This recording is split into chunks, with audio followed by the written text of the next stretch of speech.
Where did all of these jobs come from? Hey, it's Eric Osnes here with Homebridge Financial Home Mortgage with my weekly update on mortgage rates and the economy for the week ending February 3rd, 2023, coming from a wet and blustery Hood Canal, Washington. Well, to be honest, brutally honest, I sometimes selfishly root for the economy to slow because that means that mortgage rates will fall and I'll be busier. So it was a real eye-opener this morning when the January jobs survey came out, reporting 517,000 new jobs for the month against a forecast of only 185,000 jobs. So where did all these jobs come from? Let's take a real quick look. 128,000 of those jobs came from leisure and hospitality, restaurant jobs, things like that. 82,000 from professional and business services.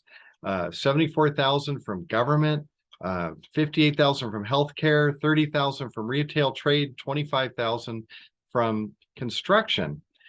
So on its face, a pretty good diverse showing. But if we look a little bit deeper into these numbers, we kind of question, are they real? Let's take a look at what's called the household survey.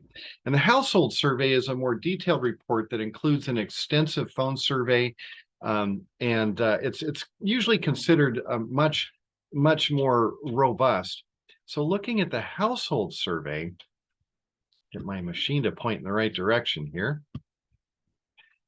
It's even more confusing.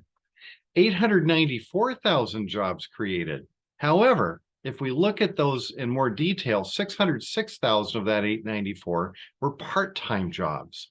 The labor force increased by also 866,000, which is a bit of a head scratcher. And the labor force participation rate increased. That caused the unemployment rate to reach an all-time low of around 3.4%. That's the lowest it's been since the 1960s. So what the heck is going on here? Well, thanks to Barry Habib and his crew at MBS Highway, he's a forecasting service that I've subscribed to.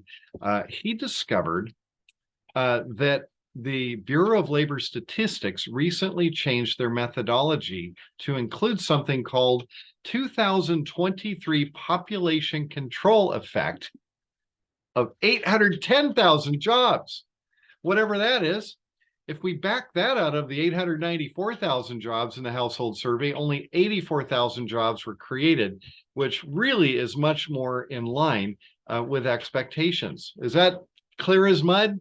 Well, I'm in the same boat as you on that one. And the bond markets are just as confused. Headlines over the last several weeks have nothing but reports of layoffs, jobs being cut, companies shutting down, all of that. So what gives? Well, the Fed wants rates to stay higher because that will slow the economy and it will ease inflation. Could the data in these reports being, I don't know, massaged in a way to help keep that happening?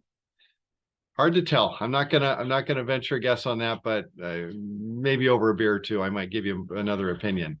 For the week, though, mortgage rates were lower. So let's take a quick look at the national averages. Conventional 30-year fixed rates.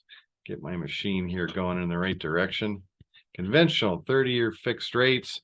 We are at 5.99%, under 6%. That's down 0.19 from a week ago. 15-year fixed rates, 5.17%. That's down 0.07 from last week.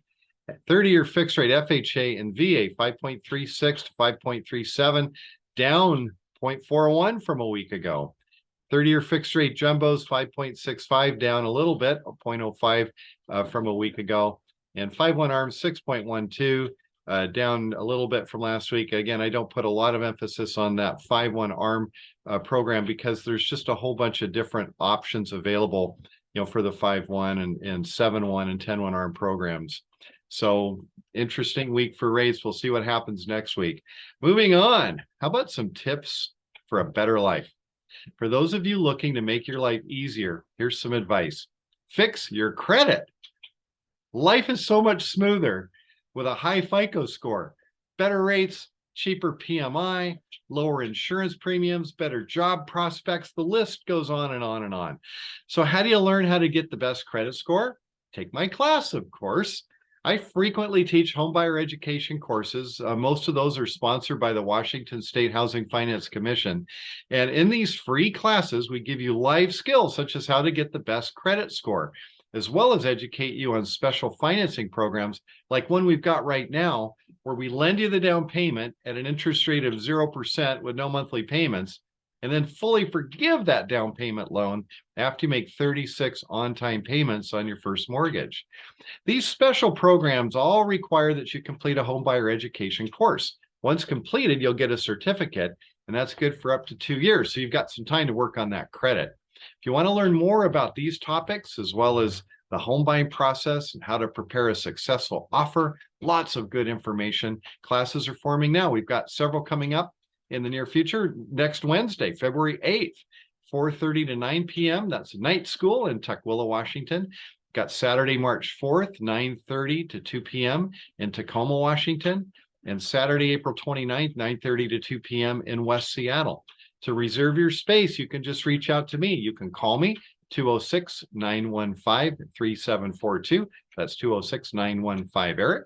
You can email me, eric@ericismybanker.com, or just search for me on social media under Eric is my banker, and you'll see all of my information about classes and how to sign up, or just reach out. And I can help you with that next home purchase, your next renovation project, a HELOC, maybe some debt consolidation, again, to work on that credit.